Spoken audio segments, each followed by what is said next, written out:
Black Myth Wukong was one of those games that became almost impossible to ignore once it finally released. Even if you weren't someone who had been following every trailer, every gameplay showcase, and all the discussion that surrounded the game, which there was quite a bit of it, the launch was so big that it forced its way into the larger gaming conversation in ways that games rarely ever do. It had an absolutely massive player count on Steam. It was showing up in the Game of the Year conversation, and of course, we all know how that went with Astrobot taking home Game of the Year in 2024. And considering this was Game Science's debut as a first major release, it arrived with quite an impact. And now that that launch window is well behind us and the sequel has been announced, I think it's a game that's much easier to talk about now. When something gets as much attention as Black Myth Wukong did when it first launched, the conversation around it is always a little bit weird. Some people treat it like it has absolutely no flaws, and you'll see plenty of comments on videos I've made on this game leaning in that direction, and then other people will just push back against it because the hype is just so loud, basically calling it overrated and so on. We've seen that conversation as well. And somewhere in the middle is where the actual game is. In this case, the actual game, in my opinion, is a very, very strong action RPG with some incredible highs and a few clear rough edges, but a foundation that makes me very, very interested in the upcoming sequel. This is more of a look back at where Black Myth Wukong stands now. Not just whether it was good at launch, but whether it still holds up, what has been added since, what still bothers me, and whether I would recommend it to someone coming in after the updates and this many years later. Now, I think the very easy answer is yes. I would still recommend it, not because the game is perfect, because I don't think it is. No game is perfect, but because the parts it does well are the parts that matter most for this particular type of experience. And I kind of want to drill that home. The boss fights are absolutely memorable. The world is visually impressive. The build systems that the game offers are deeper than they first appear. And that sense of discovery that this game provides is genuinely rewarding. And the game has a personality that separates it from a lot of different action RPGs. Now, the story, as we know, follows the Destined One who sets out to recover 6 relics, with the game drawing heavily from Journey to the West. And personally, I went into this game without a deep understanding of that source material, and because of that, it made the story harder to follow at times. There are a lot of characters, names, relationships, mythological references, and subtle details that the game does not stop to explain. And I don't mean that as a knock on the game. It makes sense. If you're familiar with the novel or Chinese mythology in general, I imagine a lot of this lands more naturally. If you're not like me, then there's a good chance you'll understand the broad strokes while still completely missing some of the finer details that go right over your head. Of course, there are many lore channels on YouTube itself that explain Black Myth Wukong's story in detail, so I would recommend checking those out if you're interested. But that was my experience. I could follow the main idea well enough, but there were definitely moments where I knew the game was referencing something important and I just didn't have the context to fully appreciate it. Like I said, I did end up watching lore summaries after finishing the game because I wanted a better understanding of what I just played through. Normally, that can be a criticism, and to some extent, it can be taken that way, but I also respect that Black Myth Wukong does not feel like it needs to be watered down for anybody. It has a very specific cultural and mythological foundation, and the game seems comfortable trusting that. Even when I did not fully understand every detail, the presentation still carried a lot of weight. The cutscenes are impressive, the character designs are so strong, the chapter ending animations are genuinely well done, and the game has an identity that feels different from most other action RPGs. It's not just another fantasy action RPG with a different main character. There's a distinct style to the way it presents its world, its bosses, its mythology, and that style is one of the biggest reasons the game stands out to me. Where the game really started to click for me, however, was in its exploration, although that is kind of also where some of my issues started showing up. Chapter 1 gives you a fairly focused opening area. There are some side paths, some secrets, and optional encounters, but it's all pretty contained. It gives you a clean first impression of the combat, the shrine system, the bosses, and the general rhythm of moving through an area. Then Chapter 2 opens things up much more than I had ever expected. Suddenly, the game's leaning much harder into NPC side quests,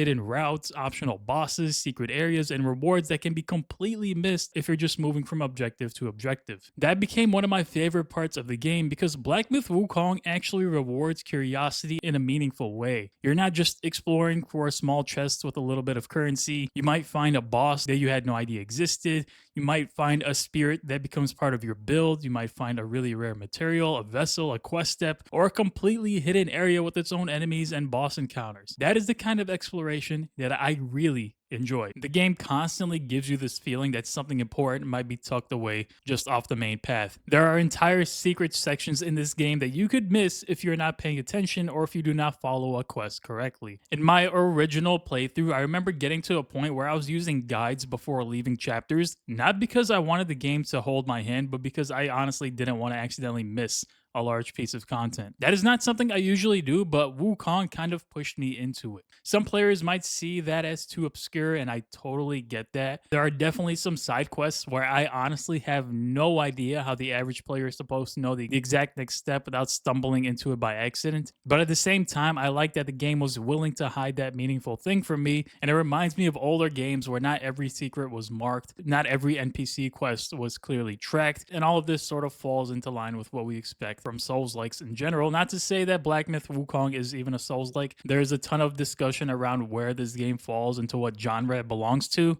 I'll leave that discussion to the comment section. Now, one of the issues is that the level design itself isn't always consistent. Some chapters feel wide and layered, with paths that unfold naturally and secrets that feel worth chasing. Other chapters are more direct or structured in a way where you go from one encounter to another without that same sense of exploration. Since the bosses are such a major strength, I didn't hate that pacing shift, but I did notice it quite a bit. The game sets up one rhythm, then changes it from chapter to chapter, which can make the overall structure feel a little bit uneven. The invisible walls are another part of the level design that bothered me quite a bit. Wukong often looks like it has more freedom than it actually does. You'll see a ledge or ridge or a path that looks accessible, only to run into what is basically an invisible barrier. It's a game that encourages you to explore, and given that, it can be annoying because you are constantly trying to figure out what a real path is and what is basically just scenery. It doesn't ruin the game at all, but it does create a little bit of friction in a place where the game is otherwise doing a really good job. There are also some few areas that I didn't enjoy in the game itself, like the Pagoda Realm is the obvious one. I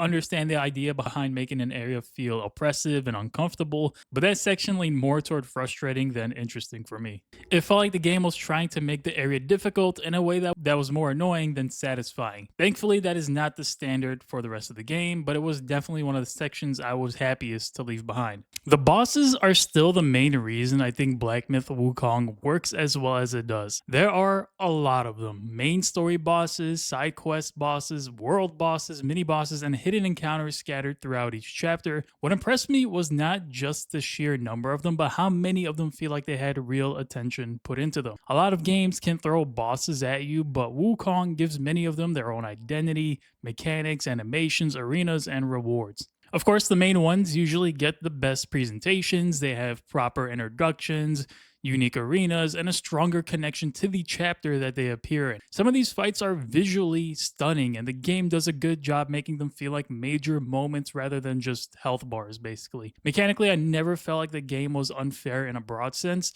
Some bosses definitely took me a good number of attempts, and there were fights where I honestly did get annoyed, but most of the time the answer was pretty clear. Learn the patterns that they have, stop rushing the openings, and use the right tools that the game provides me, then adjust when something is not working. I also like that some bosses encourage preparation. Certain items, vessels, or spells and strategies can make specific fights much easier. Some bosses punish you for relying on one ability too much. Some fights have multiple phases where bringing the health bar down does not actually mean you're done. There's enough variety here to keep the bosses from blending together, even across the game that has a huge number of them. Even the side bosses can easily go up against the main ones in terms of difficulty and design. There were fights I found through exploration that felt just as meaningful as anything that was on the main path. That is a huge part of why exploration feels so rewarding. I keep going back to that, but it's kind of the reason why I like this game so much. Now, that being said, the larger bosses in this game can still have some hitbox issues from what I can tell. There were definitely moments where it looked like my attacks should have connected and did connect, but the game didn't register them cleanly. This was especially noticeable with a lot of the bigger bosses. When you're in a close fight, every last hit counts, and when it looks like something connected but it didn't, it can be quite frustrating. Still, even with those issues, like I said, I think the boss design is one of the strongest parts of the entire package. The game understands the word spectacle, but it also understands that spectacle alone is not enough. Most of the better fights have real mechanics underneath the presentation, which is what makes them so good. The combat itself is also interesting because the basic staff moveset is not as deep as you might expect at first, but the systems around it create much more variety. Your light attack combo stays pretty familiar from beginning to end, and while the different stances change your heavy attacks and how you spend focus, I did wish the actual stances changed the feel of combat a little bit more. I would have liked to see one stance change the light attack rhythm, another stance be slower but heavier, and another stance be more faster or evasive. As it is right now, the stance system is good, but not as transformative as I had initially hoped. The core loop is still solid. You're dodging consistently, you're building focus, you're finding new openings, using heavy attacks, and weaving in abilities whenever you have that opening. The combat is pretty fast paced, but it still asks you to be patient. A lot of enemies and bosses have long attack strings, so if you get greedy in this game, you will get punished. The game is usually at its best when you are surviving a sequence, waiting for the right opening, and then unloading everything you have once that opening finally appears. Where combat becomes much more interesting is in all the different systems that actually are playing in behind the scenes. That's where Wukong becomes much more than the basic combos it has. Immobilize became one of my favorite spells early on because freezing an enemy in place and then opening them up for damage is obviously very useful, but the game is smart enough to eventually push back on that. There are bosses and enemies where relying on Immobilize is not always the answer, and in some cases, using the wrong ability can make a fight much harder. I like that a lot because it forces you to think instead of just repeating the same rotation forever. Cloud Step gives you breathing room and lets you reposition. Pluck of Many is useful because flooding the arena with duplicates can definitely take some pressure off of you, especially during some of the harder fights. Spellbinder is one of the more interesting options because it shuts down your spell usage in exchange for more raw damage, which completely changes how you can play the game. Instead of relying on abilities to create openings, you're committing more heavily on the basics of your build. The spirit system is one of my favorite parts of the game. Defeating certain enemies lets you equip their spirits, and each spirit gives you an active move along with a passive bonus. The second part actually matters a lot more than you would think. You're not just choosing a spirit because the attack looks cool, which they do. You're also choosing it because it might give you more defense or more crit chance, more damage, more survivability, among other bonuses that support the way you play. Transformations also add another layer by letting you temporarily become certain enemies that you've already defeated. Some transformations are obviously more powerful or more useful, but the system fits the game really well.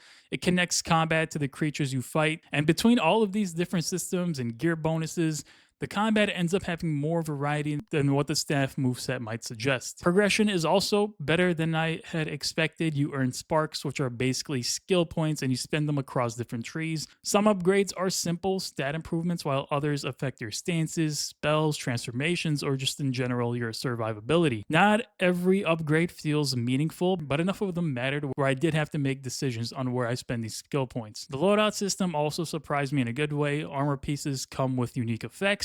Staffs have different bonuses, vessels offer active and passive benefits, curios can be mixed and matched, and relics give you chapter-based bonuses. And the gourd system adds more depth than I expected from what is usually just a healing item. The gourd, drink, and soak system is honestly one of the better small ideas in the game. Instead of your healing item just being something to drink and restore health, it becomes part of your build. Different drinks and soaks can give you buffs when you heal, whether that means stronger attacks, more resistance, or other passive benefits. It is a really clever way to make healing feel more connected to your overall build. All of these systems come together to give you a good amount of build freedom. You can lean into spirits, transformations, raw damage, being more defensive, more mana based, or relying on critical hits more. It's not a loot game in the traditional sense, and it doesn't need to be, but there's enough build crafting here to make experimentation feel worthwhile. The downside is that the pacing of upgrades can feel uneven. There were long stretches where you would use the same weapon because I either did not have the crafting materials to move forward, or because the next meaningful upgrade was tied to a later boss or chapter. I would have liked the weapon and armor progression to be a little bit more consistent instead of coming in these larger jumps. Technically, this is where I had the biggest issues with the game,